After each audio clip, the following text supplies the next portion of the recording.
Hello, everybody, and welcome to this edition of the Racing Insiders podcast. This is episode 164. I looked it up today.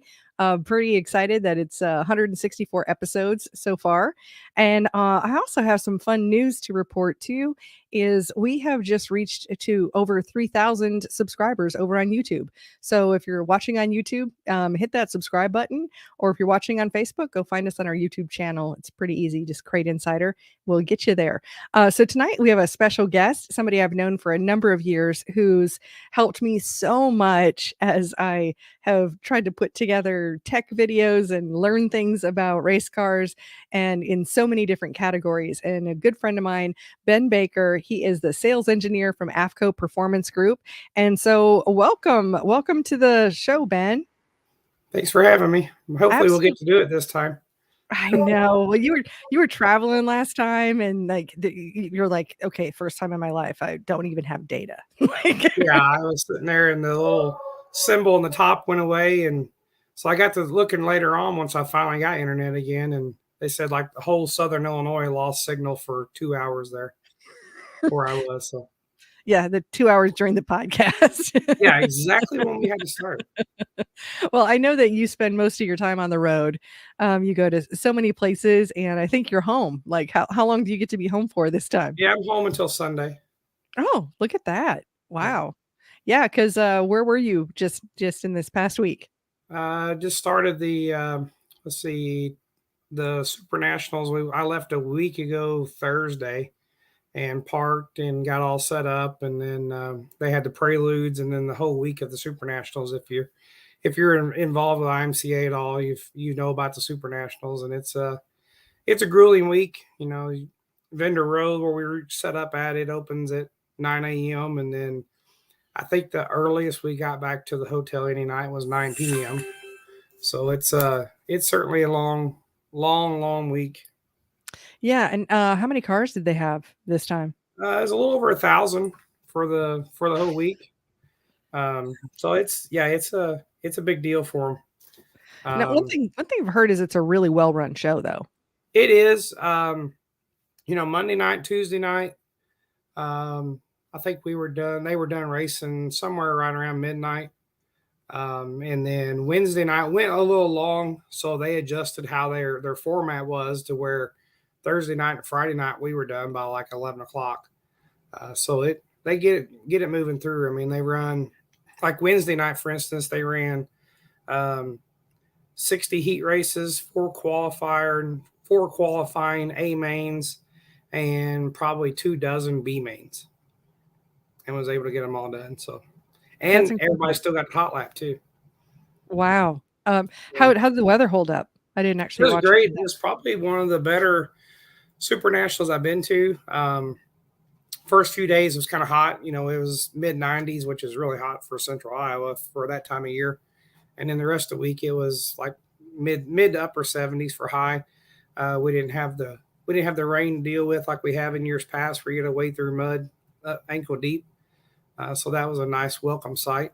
This was that was year 16 checked off for going up there for that. Wow, your year 16 or like the 16th year of Super Nationals? My year 16. Okay. Wow, yeah, it's a long time. And how long have you been at AFCO Performance? I've been there. Started 16 years ago. Oh, okay. As of about a month ago. Wow, I guess that was your initiation. Yes. Yeah. That was actually I started. My first trip was the North-South 100, and then we went to the Topless 100, and then went to U.S. Nationals, and then to the Super Nationals, all within that first month that I started there. Yeah, I don't know if that's called hazing. I think they would call that hazing now. Yeah. Wow. Well, and you do so much with the whole AFCO Performance Group and Longacre, and tell us a little bit about what you do. So I'm really involved with a lot of our product development and tech support. So any kind of new product, whether I submit, a new product idea or someone else on the team does, I basically get out and do a lot of the testing with it in the field. So, putting it on cars, going to racetrack, working with racers to give them feedback to us. So that's one major aspect of what I do. The tech side of it, we do some videos.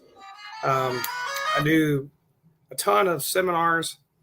Um, travel all over the country. You've been involved with some of those seminars before, trade shows, things like that. And then, part of I have an engineering background, so I help troubleshoot areas that we have problems with. Work with purchasing, making sure we're getting the right parts purchased and getting them, when we need them and not overbuying or underbuying them. Work with our exec team with pricing and different things like that. So I'm pretty well involved about every aspect of the business, really. That's exciting. And it looks like we've got a couple of comments here. So I see Scott is here and he says, "Hi, Kate and Ben, and happy Monday from way out west in California." So Scott is always the first one to comment. And thanks for joining us, Scott. Yeah, California, they've definitely had their challenges this year for sure. Yeah. Yeah, a lot of things that none of us had on our bingo cards for 2023. Yeah. Yeah. For sure. And let's see, web racing. I'm back. I fuel injected my 604. I could use some AFCO drag shocks running a Caltrack 9010. Yeah. So if you're running a Caltrack and you are actually running a 604, there's a couple different ways you can go about that. If you're, ideally a double adjustable is what we use on all the drag cars. Just it gives you a lot more tunability with the car. In your case, with that kind of power, you don't need anything crazy stiff by no means. That old school 9010, for instance, that's probably a little bit too stiff for the rear on the extension. But you're, like a 38, the standard 38 series for us, so like a 3870 or something like that, depending on your lengths and everything to get the right part number. But that would be the shock that we would recommend for what you've got there.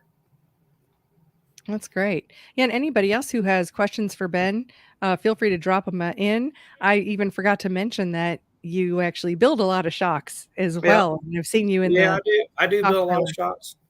A lot of our R&D work, I'm putting shocks together for, probably the very first time for a lot of our different series that we came up with over the years. Going out working with drivers and tuning those. I mean, that's what we did at Super Nationals all last week. That's all service work and it's all custom tuning. So we're at that racetrack and we basically are working with drivers to tune for that very specific race. So yeah, definitely in and out of shocks a lot. Probably, I'd say on average, I probably work on 50 shocks a week. Mm. Wow, that's a lot, especially with everything else that you do. Yeah. Yep. All right, looks like we got another shot question here too. So Henry asks, Ben, hello. Are we ever going to get the 510 or 412 or any heavy valving 14 series shock again? More than likely not. That shock is very, very difficult to get right. So that shock is all those 14 series shocks are something that we get from an outside vendor. We don't have the equipment to weld that shock together like you get it. So we're relying on them to build that shock and hit the kind of tolerances that we want to have. And when you get to those stiff rebound numbers in particular, in this case, it's really, really hard to keep it consistent with the environment that they're putting that shock together in. We've gotten a few of them in and cut them apart and look at them and see where the issues are. And a lot of it's just, dirt and debris. And it's just because of the environment that they put them together in. So to keep from putting a bad product out there, we decide not to put any product out there for those kind of numbers. Now, we do continue to work with them to hopefully get something resolved, but I'm not holding my breath that we'll get to those. Yeah, and I heard welding and shocks in the same sentence. Yeah, exactly. And I know that you have something to say about that. I love that story Oh, about, yeah. well, yeah. So tell us a little about welding and shocks. Yeah. So shocks, you see that really nice, pretty shaft, and they look like a great place to either A, clip a ground onto because it's going to ground it really well, or B, when you're welding on the cars, make sure your ground is in the right location. So I probably get anywhere from 2 to 4 shocks a month where someone has a ground on the frame and then they weld onto the rear end. And the rear end supported in most cases by rubber bushings or things like that. And the ground runs right through the shaft of the shock. It's a perfect conductor. Or they got the ground on the rear end and they're welding on the frame or on the other side of the rear end or something like that. So just be very, very aware when you're welding to keep the ground as close as you can and make sure it's on the same component that you're welding. So don't just put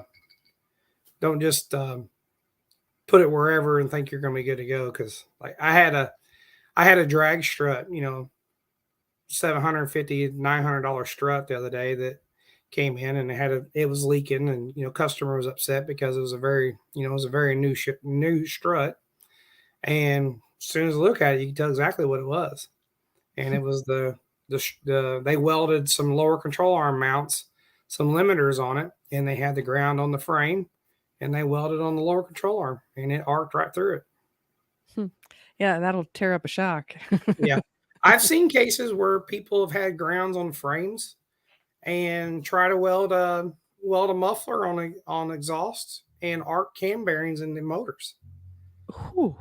I mean, there's just electricity like that's not very easy on anything. It'll arc whatever it wants to arc, whatever's the path of least resistance. Mm-hmm. Yeah, and often shocks are it. Yeah. Yeah, Yeah. for Yeah. sure. But it's a great tip. I mean, and it especially with some of these shocks can be incredibly expensive these Yeah. days. Yeah, absolutely. Last Yeah, thing you take that strut, for instance. I mean, that was a $400 mistake. By the time you Mm-hmm. get shipping and parts and labor and everything, it was a $400 mistake. Ouch. Ouch. I see Mitch is here. He's watching from Dave Hammond country in Iowa. So yeah, cool deal. Yeah, great. And now you also work with all kinds of different cars. Of course, with what I do, it's, I deal with a lot of like dirt late models and street stocks. But, Mhm. a lot of these events that you go to, tell us about all the different kind of cars you work with. I mean, over 16 years there, I've worked with just about everything you can think of in motorsports with it. Drag cars, road course, pavement, dirt, Northeast modified, sprint cars, mini sprints, midgets. We do some stuff for airboats. A lot of your streetcar stuff, pulling trucks. Pulling trucks is one actually I've gotten into more in the last few years. I've got several guys here local that I've done some custom tuning with. It's been really good. It's definitely different. It's a lot of fun. Mhm. But yeah, just you name it. I worked with Speedway and their autocross team there for a couple of years and got to work with Al Unser Jr. and Robbie Unser, and that was a lot of fun. And so, I mean, I've gotten to do quite a bit of different things. Well, I bet the cool thing is you can learn things from one segment that you can bring to another segment. Yeah, definitely. There's certainly things, whether it be brakes or cooling or engages and things like that, that you find issues in other markets that you're able to solve it before it causes issues in another market, Mhm. and also just handling trends. I mean, it doesn't matter if it's a pavement late model or if it's an autocross car. There's certain things that you do both of them to make them turn. Well, and also in that time, I'll bet you've seen trends like kind of come and go and then Oh come yeah, back again. yeah, come and go, come and go, come and go. And we sprint car world's probably the one that's the craziest with that. I know when I first started, the pro twin tube was really, really popular, or a twin tube shock in general was really popular. And then everything kind of switched over and went towards a gas shock. And then it came back to a twin tube, and then it went to a gas shock. And now everybody, all the FK stuff is switching back over to twin tube. Mm. So it's really funny how all that goes. The same thing in dirt modifieds. We went from a lot of twin tube stuff to where now we're using a lot of gas, base valve, big bulb head style shocks, and then we've got quite a few guys here local that are now back on like a pro twin tube shock again. So it definitely goes in circles. That whole heavyweight left rear axle tube stuff. Mhm. Jimmy Owens was doing that back in the early 2000s. I'm sure they were doing it even before then, and it went away, and then it came back, and now it's gone away again. Mm-hmm. So it definitely goes in big circles. Yes, it looks like Henry's got another question here. He says, "What would you suggest for tracks to change to for good valving? I run a 74 series from BHE at Florence, but all the other tracks require the 14. What do you suggest for a shock package for low horsepower mods?" So if we're going to go with that 14 series, definitely keep that one pretty basic. We do have that 3.8 for the right front. I usually keep that on there pretty well all the time. Left front, there's a couple different shocks to play with. I like to tune with the left front shock. The standard, I'm going to call it, is more like a 5.5, a straight 5, or in some cases, we might do a 4.6. And then if it's a really slick, kind of more stop and go style racetrack, I'll do a 5.3 on the left front. Right rear, usually just a straight 4s are kind of our standard shock, and then our slick shock may be a 3.5. And then, so if we did 14 series, that would cover that rule. Or really a lot of these valvings, we can do it on the 74s as well. But then the left rear, typically just a 9.2. I hardly ever get away from that. It works really well with a lot of the mods. Even really the low horsepower stuff really can use that a lot. Great. And that's all non-adjustable, no bulbs. Yeah, that's all non-adjustable, no bulbs. Well, actually, 14 series is non take apart in general. Oh, but yeah, a lot of those numbers though, that 3.8 right front, the 5 or 5.3 left front, a 4 or a 3.5 right rear, just that straight 9.2 left rear. I pretty well start with that with everybody, no matter what series they're running, and then we can tune from there. So we can say, okay, this is what I like. This is what I'm having problems with. Okay, well, and it may not be a shock change. It may be a spring change or other things. We'll tune around that from there, and get you going better. great. Another question here from Russ. He says, "What are your thoughts on adding rebound to the right rear shock when the track goes dry slick?" That's usually a good thing. You can definitely gain some grip off the corner. The one thing I have ran into is in extreme cases, if you go like really, really heavy on right rear rebound, it can make you really tight in the center where you can't rotate the center, and then you won't have drive off. B, if there is any kind of a hole or cushion, you cannot touch it. If you touch it with that right rear with all that extra rebound in it, you're going to knock the wall down. It will definitely tighten the car up in a hurry, and it'll pull the right front over. But it is a good thing to do for sure.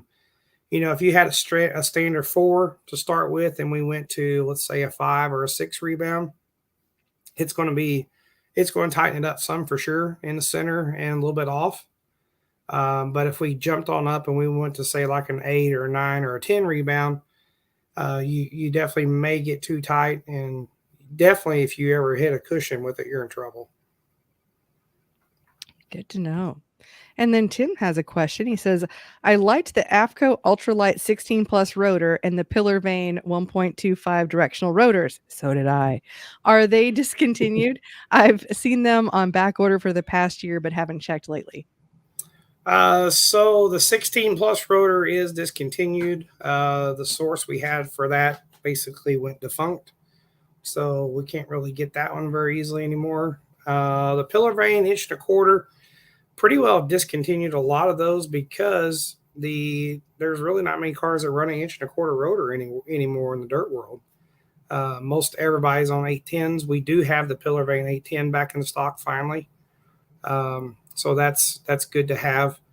But yes, I agree. I like that ultralight, that rotor too. It worked good on the fronts. If you're heavy breakers, it wasn't that good on the rear. I think I'd have to look, Kate, but I may still have some of those.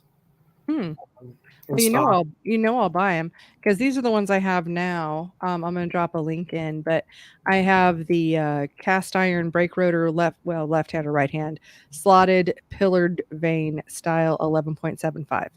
Yeah, that's the 810s. Okay, Yeah. gotcha. Yeah. But Yeah. yeah, the inch and a quarter stuff, that stuff over the last 5 years has pretty well just died. Hmm. Yeah. Well, and I guess it just happened to work out that the place you were getting them from, like, to have those issues. Yeah. Um, Yeah. yeah, because I suppose you could have them made if they were popular enough. Yeah. If they came back in volume and came back in demand, we definitely, could find another vendor to make them. But, when there are some of those things, some of those rotors, those inch and a quarters, we got down to where we're only selling 20 or 25 a year. Mm. And I mean, you gotta buy them 1,000 at a time at a minimum. That'll take you a while to go through. Yeah. Yeah, definitely. 25 at a time. Yeah, I mean, I'm sure that would be very challenging for me to be like, look months in advance for what I need. Yeah, and it And have is. I mean, orders. there's some vendors that we work with that we have to plan a couple of years in advance. Mhm. Yeah, So some I'm of us not there some of yet. us like playing craps. Sometimes you gotta throw the dice and see what sticks. Absolutely. Well, I mean, and I'm sure, uh, I mean, how did that work with like supply chain and all of that? Is everything cleared up for you guys on that or? Yeah, we're in pretty good shape. We've got I think there's only a couple parts that we really have many issues with. And it's more a vendor issue than it is the part itself. Mhm. So we're really good shape on a lot of stuff. All of the there was a time there where the gauges got really really long lead times and things like that, but a lot of that's came down quite a bit. I know at one time we were up to 18 months lead time on gauges, Mm. and now we're back down to about 6.5 to 9 months to get those, but still it's a long time. Um, Yeah. but yeah, we're sitting in good shape for sure on a lot of that stuff. Yeah, I just put in an order, I don't know, I guess a couple weeks ago and it just like shipped right out. So there's Yeah. no problem. I kind of had a run on radiators and went and just ordered them and boom, they were there. Yeah. Yeah, we finally got caught up on some radiators. I know that 185 NDP that you use. Mhm. We had a lot of problems getting enough of those, and we finally got ahead of that. So Yeah, good. Good. Yeah, I had no problem getting them, so that made me happy. Looks yep. like we have another question here from Mike. He says, "Hi, Kate and Ben. Mike from Pennsylvania. Another happy Monday. I didn't get to use my product certificate from the Rush Race Logic chassis class. Could you still honor that?" I don't think those expire till the end of the year. I think those expired June 30th. Oh, did they? Yeah. Gotcha. Yeah, but Gotcha. Mike, if I think you should have my email address on that, or just get a hold of me and we can take care of you. Cool. Yeah, but a random dog outside, and I don't know what happened. I'm like, there's no dogs around here. Like, whose dog is that? It has a collar. Like, anyway, sorry. It was totally. I mean, that's why I keep looking off camera. I'm like, where did that dog come from? But Everybody has decided to call me tonight while we're in the middle of this too. yeah, you're like the most popular person. I guess I'm very honored that you're on the podcast. Well, I mean, besides being popular and going to all these events and everything, I'll bet you have seen just some crazy stuff along the way. Yeah, I had a good one this year. So I was in the Dakota tour up north, and one really good friend of mine. He's from Canada, and I've known him for many many years. Anyhow, we got to racing. They run an IMCA modified with a crate motor in it. So usually you're beating a chip to death everywhere you go. And I noticed that I never could hear his chip. We was running okay, but it always seemed like he was a little down on power and things like that. So I checked some simple things like holding the throttle wide open at the carburetor, and everything went wide open, and we just kind of kept throwing gear in and doing different things. So finally, we go to his home track, and he comes in and he's like, he told me what gear he put in, and he goes, "Man, if we don't hit the chip now, we got something wrong." So he goes out and hot laps, and he didn't hit it. So he comes in, and I go over there, and I see him messing around with the gas pedal and whatnot, and was like, what are you doing? He goes, I finally figured it out that whenever I'm strapped in the seat, I can't push the gas pedal all the way down. He goes, I caught myself reaching, trying to push the gas pedal down more. So that was definitely a different one. I was like, well, I never thought about checking that one, but That is definitely not one where you would think that just yeah, you can't put it to the yeah, floor because you're too strapped in and seat's too far yeah, away. that was definitely a goofy one for sure. Yeah. Hey, at least it explained all the problems. Yeah, yeah. All right, looks like we got another question here from Henry. He says, Ben, the 338 you suggested is not in stock. What shock series would you suggest, as some drivers are tired of not being able to get shocks and the sanction is thinking about changing? And the suction body. Yeah. What is your professional opinion on a shock change rule to replace the 14 series? Um, well, one, I don't know on the 3.8, we should have those in stock now. It shouldn't be a problem. B, on the 14 series, I mean, me personally, professionally, I do not like a non-take apart shock like this. I've never been a fan of it. Um, there's just a lot of inherent issues with a non-take apart mass produced shock like that shock is. From an opinion on what you should do to replace it, I mean, there really isn't a non-take apart shock out there that you can get. So you're going to have to do some type of a take apart shock, and either the sanctioning bodies say, okay, it can be these part numbers, and send them back and forth to us if they suspect someone's done something to them. Because, granted, anything you could cheat, like a 14 series. I've got 2 guys right now I could call right now and have them rebuilt into whatever valving you want. And they're about $800 a piece to do it. So it can be cheated.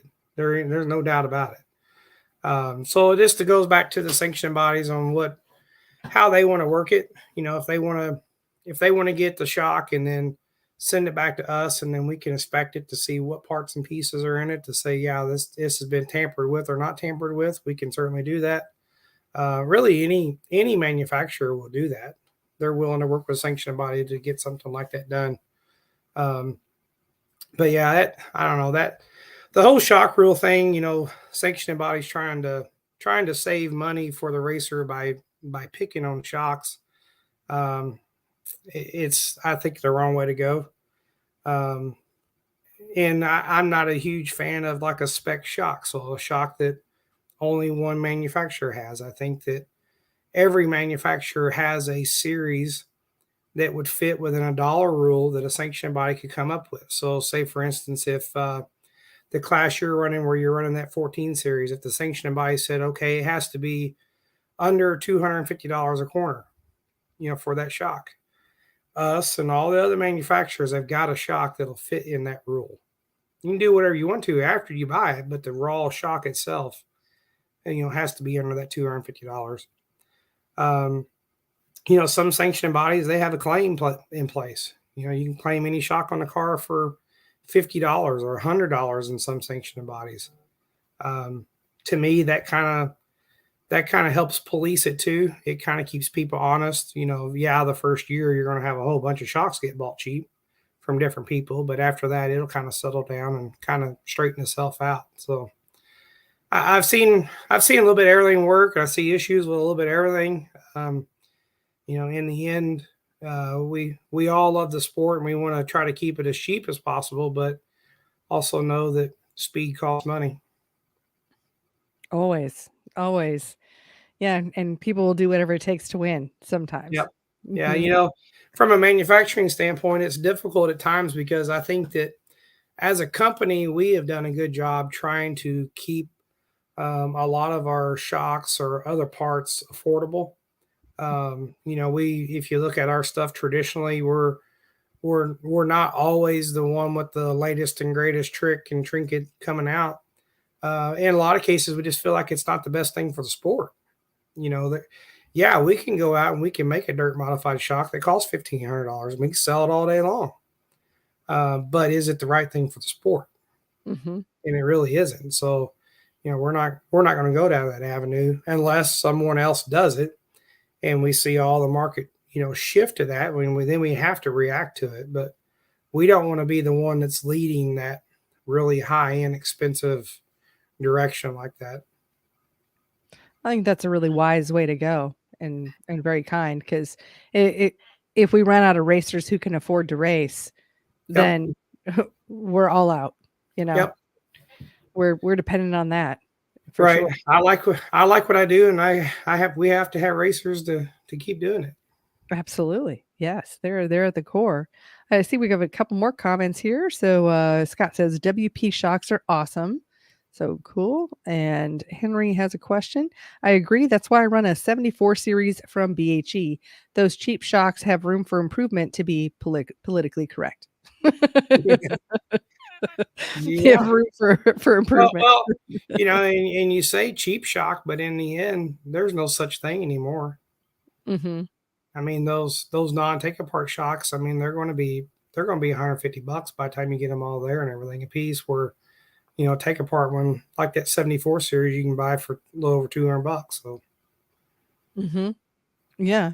And then you can service it and do all the things. yeah, you can service it. So I think what I've argued with a lot of rules making people is, okay, you buy this cheaper shock for $120 this year, and you buy it again next year for $120, or you buy this shock here that you pay $200 to start with, and then I'm going to freshen it for $50, and I got a brand new shock for $50 next year.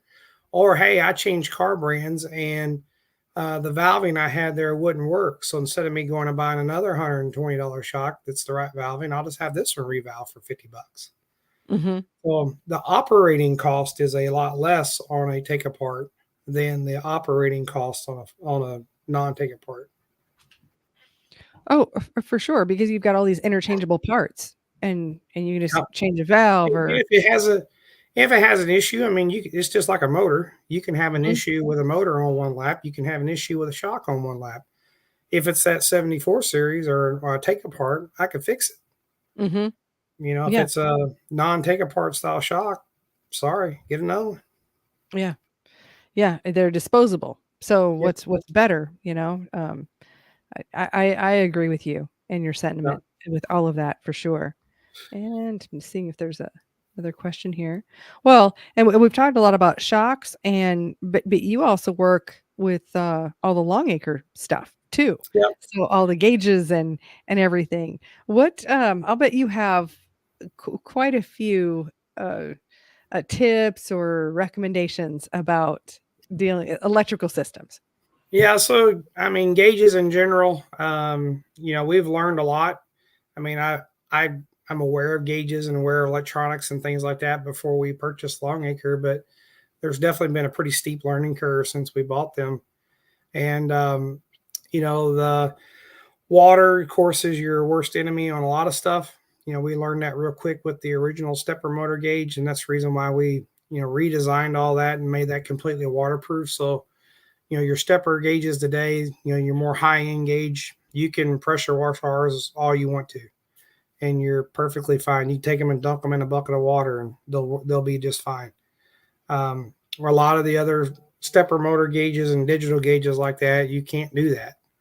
So washing the car, you've got to be very, very careful where you're directing that pressure washer, but in some cases, it doesn't matter. Just the mist can do it, or a really high humid day can do it. If you're racing in southern Louisiana, where the humidity is 99% and 300 degrees, it's probably going to eventually get some corrosion in there and cause problems. So definitely, when you wash the car, be very, very aware of where you're directing that water. Keeping away from electronics, keeping away from switches. I've learned some stuff on switches this year to where, we're going to come out with some new stuff at PRI to help combat some issues there that we've seen. And it's not just with our switches. We've seen them with other manufacturers as well. But we want to try to keep, making the product better and address those issues. Yeah, I'm excited to see your new switches. Yeah, we've got those.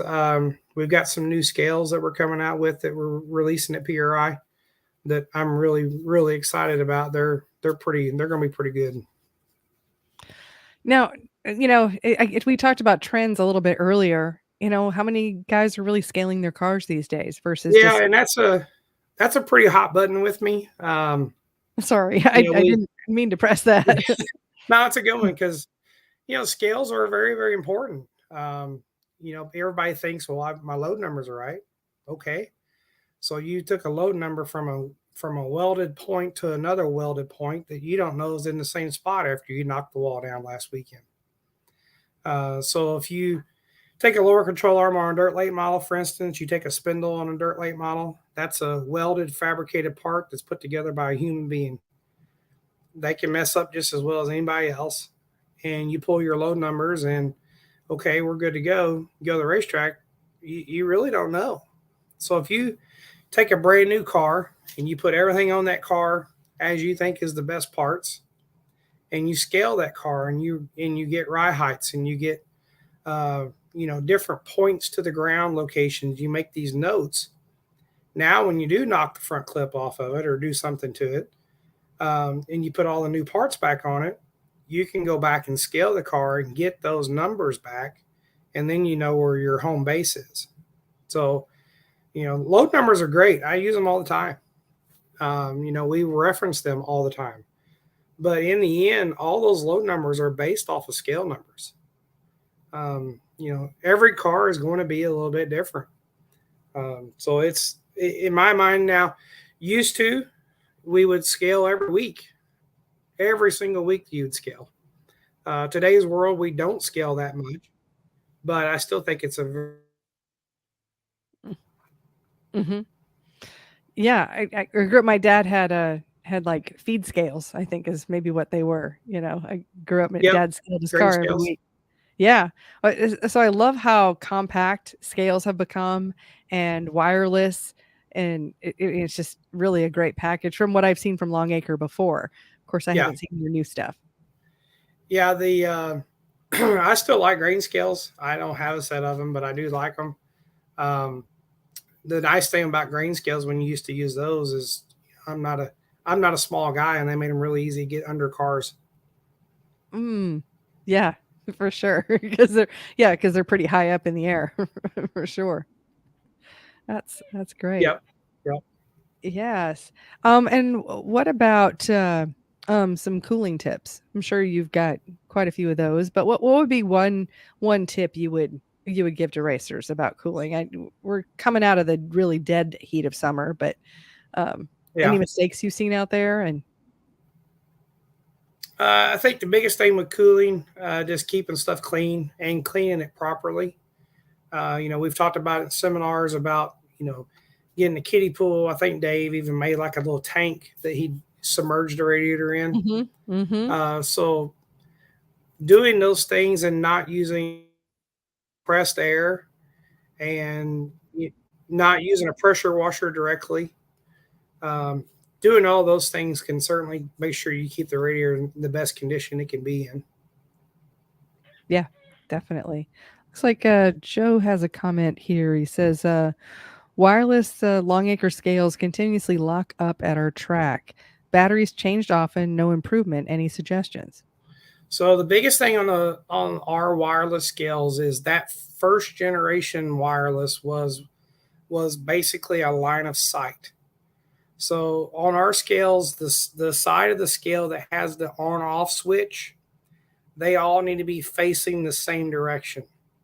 So if you have, let's say you're standing, still there? Yeah, I can hear you. Yeah. Let's say you're standing is what last thing I heard. Can you hear me? There you go. Okay. Yeah. The last thing I heard is so if you're standing, Yeah. If you're standing on the left side of the car, all of the on off switches need to be facing the left side of the car. And that'll keep the connectivity together quite a bit. If it's the app itself that freezes and shuts down, there's some settings and different updates that you go through Android that causes some of those issues. Make sure that make sure the app and make sure the software in the tablet continuously stays updated. If it gets out of date, sometimes there's little gremlins that run around and can cause those issues. That's one area with the wireless stuff that is a pain when you're using those tablets, because what's good today is gone tomorrow in electronics. And all those gremlins sorted out. Great. Yeah, that was very, very helpful. And I see one more question here from Henry saying, do you sell rebuild kits for your brake calipers? It depends on which caliper you're looking at. As far as like 4-piston caliper stuff, we do. The steel GM calipers, we don't. Those are really just kind of a throwaway part. If you get to that point where it needs a rebuild kit, it needs a lot of other help as well. So you're better money spent just to put a new one on it. Good to know. Yeah, and I think that's something that you and I have talked about, is that some parts are it's not that they're disposable, but yet they need to be replaced on a yearly basis. Yeah, they're a commodity part. They're a cheap commodity part, and part of it's our own fault. We're not going to pay 3 times the amount of money as what we think we should, because we want stuff cheaper. Master cylinders is a prime example. You can make a master cylinder that lasts for 2 or 3 years, but in the end, if no one wants to spend $250 on a master cylinder, they want to spend $70 on a master cylinder. So you get a $70 part. So that's a 1 year and done deal. You take them off the car, throw them away, put new ones on it. You might get away the next year with no problems, but the likelihood goes up every year that you continue to run those. Well, what kind of problems do master cylinders run into? As far as when they worn out? I lost you there. What'd you say? Oh, sorry. So what kind of problems do master cylinders run into? That makes it so they wouldn't, what's going to break in them? I'm curious. So in a master cylinder, you've got aluminum bore with aluminum piston. Yes, they're anodized and things like that, but you've got aluminum part rubbing on aluminum part. There's an O-ring in there that rubs on that same aluminum part. So if you get a little scratch in it because you have aluminum rubbing on aluminum, and then now that cuts the O-ring that's in there. And granted, the O-ring surface that touches, or the sealing surface that touches, is probably, I'm going to say 20 thousandths of an inch wide is all it is. So a little nick makes a huge bypass when you're dealing with 400 pounds of line pressure. Mm-hmm. So it's just, it doesn't take much to cause an issue. Makes sense. I guess I've just never asked the question before, so that was a good one. So I guess we're kind of having in and out issues. What else would you like the viewers to know about AFCO, Longacre, your shocks, and any of that? I think the biggest thing is we've set out in an endeavor. We've got a bunch of new products that's coming over the next few years, and we're continuing to work and get involved in different markets, and just try to keep building good parts. And now, where are you going to be over the next few months? I know a couple of the places. Let's see. I've got to go to the office next week for a few days, and then I'm going to be at Mod Mania for one night in Granite City. And then I've got the first full week of October, I'm at the USRA Nationals in Wheatland at Lucas Oil Speedway. Definitely got PRI coming up in December. I'm going to SEMA this year. And then the week of SEMA, the Duel in the Desert, the original Duel in the Desert, is in Vegas. And then the following week, the USRA mods are out there as well. So, PRI will sneak up on us before you know it. Oh, absolutely. And then right after that is the Cars Racing Show. Of course, I got to put a plug in there. Yeah. And then I've got that. And two That's Race Logic. Yep. Right. 2 Race Logic classes back to back every weekend in January. So yeah. I'm gonna try to go probably to Thursday night to the Dome race. Oh, nice. The weekend after PRI. Mm-hmm. Yeah. That's become a yearly event. That's a lot of people kind of combine the two. Looks like we got another question. Yeah, it's hard for me to go to that one. It's hard for me to go that one over my parents' Christmas. So. Oh, yeah, yeah, yeah. Like you're not away enough, right? Yeah. Let's see. There's another comment here. So it's from Donnie and Shane. Hello, Kate and Ben. A grain scales are all we've ever used. Like Ben said, you have to have a home base. Ben, how is Mark Bush doing, and what is he up to these days? Last I talked to Mark, I probably haven't talked to him for a few months, but he was doing well. They build the MBR modifieds there in where he lives, and as far as I know, he's doing well. I think he's just doing one seminar a year now. But other than that, yeah, he's doing well. Great. All righty. All right. So in order to find Ben, of course, you're on Facebook, and then AFCO Performance Group, and you have all of the separate social media channels. I know your marketing director, Carrie, she does an amazing job with all the emails, and I'm sure you contribute to that too. Maybe. I don't know. Maybe you do. But Carrie does a great job with all of your social media and email marketing, and I see all of her content. So so you can catch up with Ben at any contact information you want to give out. Yep. Yes. Yeah. Do I? I guess we're kind of breaking up here. So yeah, Yeah, we were breaking up. yeah. So we'll just kind of wrap things up here. But I just want to let people know where to find you. Yeah, so you can do AFCO Racing. Like Kate said, you've got several Facebook and Twitter and other accounts you can get a hold of me. I do have a Facebook page. But yeah, if you call the 800 number, they can get you transferred to me as well. Great.